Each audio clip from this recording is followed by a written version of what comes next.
বন্ধ হলো আলিপুরদুয়ারের কালচিনির মিচপাড়া চা বাগান। সাসপেনশন অফ অপারেশনের নোটিশ দিয়ে বাগান বন্ধ করে দেয় কর্তৃপক্ষ।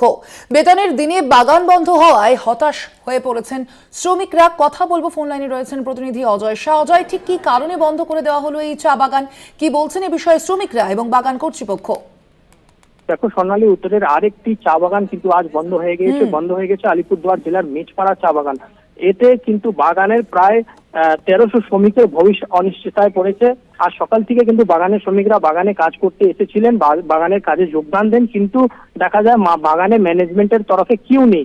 শ্রমিকরা যখন বাগান ম্যানেজমেন্ট কার্যালয়ে এসে সেখানে দেখা যায় যে বাগান কর্তৃপক্ষের তরফে সাসপেনশন অফ অপারেশনের নোটিশ দিয়ে বাগান বন্ধ করে দেওয়া হয়েছে। শ্রমিকরা জানাচ্ছেন, আমরা সময় মতো কাজ করছি, সময় মতো কাজ করে যাচ্ছি। আমাদের এই বেতনের দিন ছিল, শ্রমিকদের ফোর্টনাইট বেতন ছিল, যারা বাগানের কর্মী তাদের মান্থলি বেতন ছিল। এই বাগান ম্যানেজমেন্ট শ্রমিকদেরকে এই বেতন না দিয়েই কিন্তু আজ বাগান ছেড়ে চলে গেছে।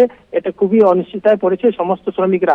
এই নিয়ে ইতিমধ্যে বাগানের যে শ্রমিক সংগঠন নেতৃত্বরা রয়েছেন তারাও জানাচ্ছেন যে শ্রমিকরা কিন্তু সকলভাবেই কাজ করেছে, ভালো মতন কাজ করেছে, কিন্তু অচমকা কেন এই মালিক পক্ষ এইভাবে শ্রমিকদের ভবিষ্যৎ অনিশ্চয়তায় রেখে বাগান ছেড়ে চলে গেছে। শ্রমিক সংগঠনের নেতৃত্ব জানাচ্ছেন যদি শীঘ্রই এই নিয়ে কোনো বাগান ম্যানেজমেন্ট তরফে সঠিক জবাব যদি না পাওয়া যায় তাহলে তারা কিন্তু এই বৃহত্তর আন্দোলনে নামবে।